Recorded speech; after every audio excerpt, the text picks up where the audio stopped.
Welcome to Oregon. For the next 4 days, we'll take you to the journey through the Pacific Coast Highway, which is very often called the most beautiful road trip on the planet.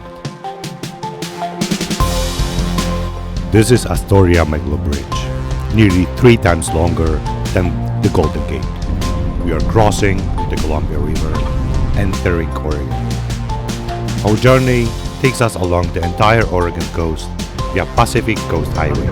Soon, we'll reveal the finest fish and chips restaurant in America. But for now, we are headed to Fort Stevens to explore its bunkers.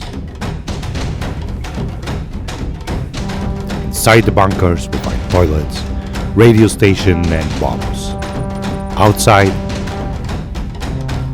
a cannon stands tall.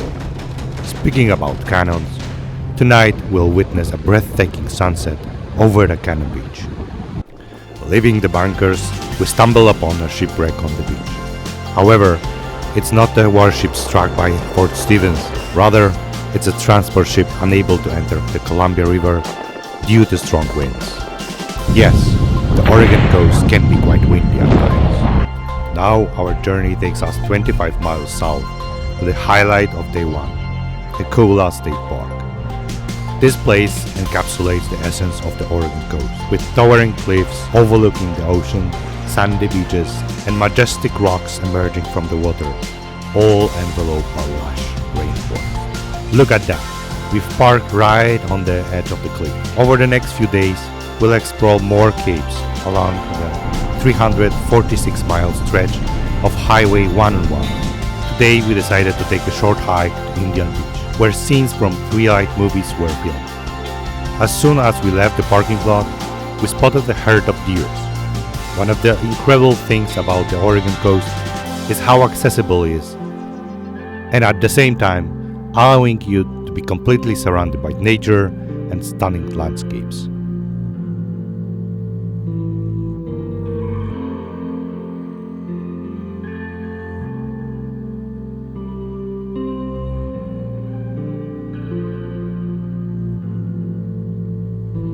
We spent an entire afternoon at Ecola, and now we are heading down to Cannon Beach for the sunset. Cannon Beach is famous for its massive 235 feet tall haystack rock. I've discovered the smarter way to access it. Instead of parking in the center of the town, we found that parking in Tolovana Beach is much better. The distance to Haystack Rock is the same, but you can park right on the beach. This is our last stop for today, and tomorrow will be more action-packed day. We'll encounter awe-inspiring 400 feet cliffs over the ocean, visit the Proposal Rock, and Thor's Well. This is the best fish and chips restaurant in America. It's a fisherman corner in Garibaldi, Oregon. This time we got a seat just next to the door. We took a creamy, flavorful chowder and our favorite halibut and prawns basket. Seafood is perfectly cooked, crispy on the outside and tender inside. Who pays the bill? Last night we slept at the rest area near Tillamook, which was suitable for one night, but today we'll be sleeping in New York. We'll give you a tour around it once we arrive. In Tillamook, there is a famous creamery, but we decided that we'll skip this on this trip. It could be fun activity if you are traveling with children. Instead, we're heading to Cape Lookout.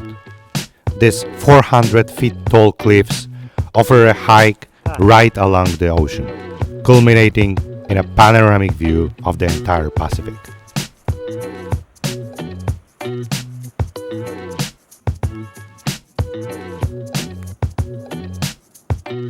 We finished our hike and drove 30 minutes to Neskowin to witness the Proposal Rock.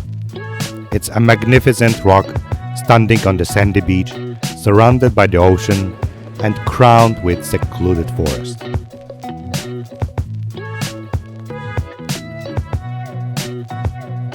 As we are heading towards the parking lot, we noticed a farmer's market.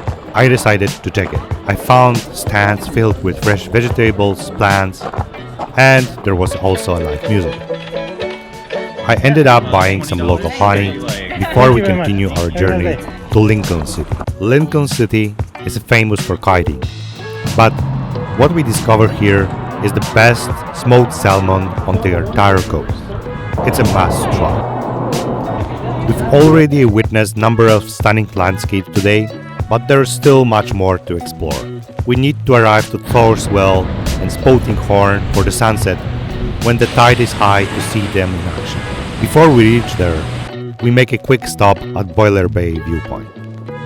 Just a few minutes from the viewpoint, we arrive at Depot Bay, home to a whale watching center. Volunteers spend days observing whales and sharing their knowledge about them. Unfortunately, we didn't spot any whales, but to lift our spirits, we visit the smallest harbor in the world and indulge in some delicious candies. With a sugar rush, we continue driving towards Heceta Lighthouse. Before reaching our destination, we make a momentary stop at Rocky Creek Viewpoint.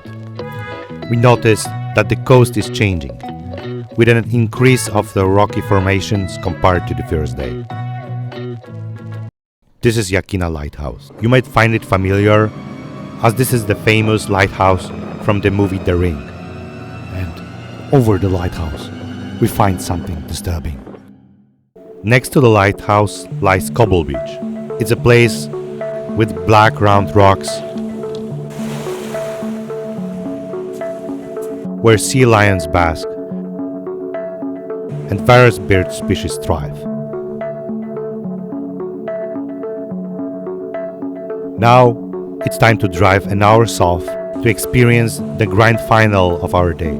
Before we arrive there, let me give you a sneak peek of tomorrow. We'll be driving the most expensive mile of the highway in America, exploring Oregon dunes and enjoying a crab sandwich in Florence.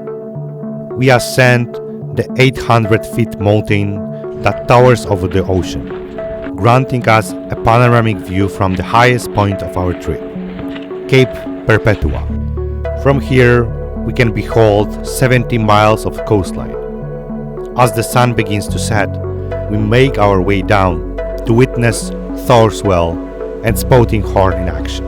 It's about an hour before the sunset, the perfect time to be here. With a high tide, we hope to witness the tremendous eruption of Thor's Well and Spouting Horn. Thor's Well is a 20-feet deep hole in the shore that fills with ocean water during high tide, occasionally erupts with spectacular display.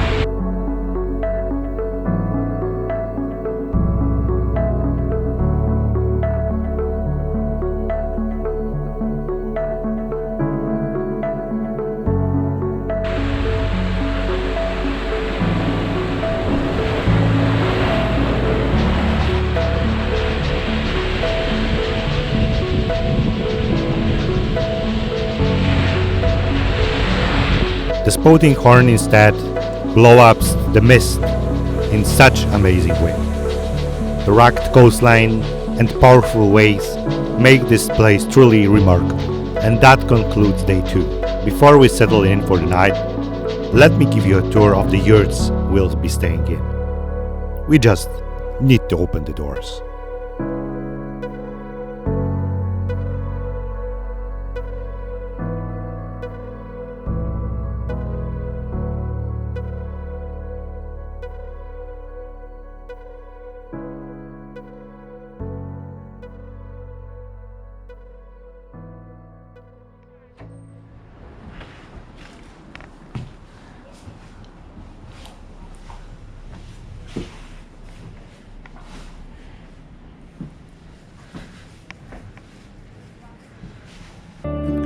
Welcome to day 3 of our road trip. Although it rained all night, the sky is gradually clearing up now. Our first stop is Heceta Lighthouse and the lightkeeper's house. It seems like being a lighthouse keeper comes with some nice perks. Can you see that bridge? It marks the beginning of the section of the highway which is called the most expensive mile of highway in America. Within this mile, there's a bridge, a tunnel, and the remaining road is perched on the unstable cliff. We've arrived at the viewpoint for the lighthouse that we just visited, and now we are heading to Florence, a 15-minute drive away, to take a leisure stroll through the old town and grab a quick crab sandwich for lunch. We are enjoying the lunch and taking some rest because tomorrow we will drive the final part of our trip and we will visit the natural bridges, Indian sands, and we will meet people who make mazes on the sand. But first, we embark on our adventure to Oregon dunes. We go for a short hike to stretch our legs, a 2-mile walk from the trailhead to the beach and back. This secluded beach stretched as far as I can see in both directions. And we found ourselves completely alone, surrounded only by vastness of the nature. Our last stop for the day is Cape Arago, offering a stunning view of the Arago Lighthouse. The rocks and water surrounding the cape are home for more than 100 sea lions and seals, creating a luxurious haven for these marine mammals. Can you hear them playing on these rocks over there?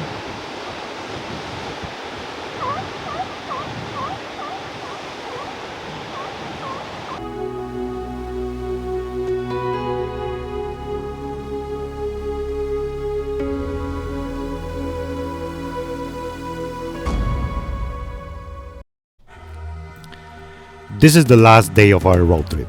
At the afternoon, we'll arrive to California sign. Before we get there, we had to jump over it quick. Hit like if you think Anna will make it. Starting our day with a cup of coffee and fresh bagels in Bandon Cafe, we head to Bandon Beach, famous from iconic face rock. However, we stumble upon something even more intriguing, a group of people crafting sand mazes. We speak with one of the group members who informs us that they are preparing for the public opening of the maze at 9 a.m. If you plan to visit, be sure to check their website for the schedule. Taking a break at Maya Creek's beach, we pause to appreciate the surroundings before continuing to our final 5 destinations. These 5 spots alone could justify the entire trip. Beginning with Arch Rock, a magnificent rock formation that emerged from the ocean. Just a short distance away, we encountered the renewed natural bridges. This striking rock formation captivated us, despite the less than perfect weather. After passing the highest bridge in Oregon, we parked near Indian Sands trailhead. Ascending through the woods, we reached the open space offering a panoramic view of the additional natural bridges and cliffs. These rocks cliffs are covered with some kind of dunes, which is truly remarkable. Finally, we reach Whale's Head Rock Beach. Some may argue that this rock is just another feature of the coast, while others find it remarkable. To access the beach, Anya conquers a leap over the creek. Although she succeeded, her landing leaves me covered with generous amounts of mud. Our last stop before crossing the California border is Cape Ferrelo. Enjoying the lunch in our van, we engage in lively debate about the best spots we encountered through the journey. Go ahead and share your top picks in the comment section and savor the final snapshots of the Oregon coast. The Pacific Coast Highway is a diverse and scenic route that has been open for less than a century. Prior to its construction, the entire coast were largely inaccessible. Today, the coastline towns thrive, inviting travelers to experience the beauty of the Pacific coastline. Let's remember to appreciate Oregon's coastal wonders, as they deserve more recognition than just being overshadowed by California.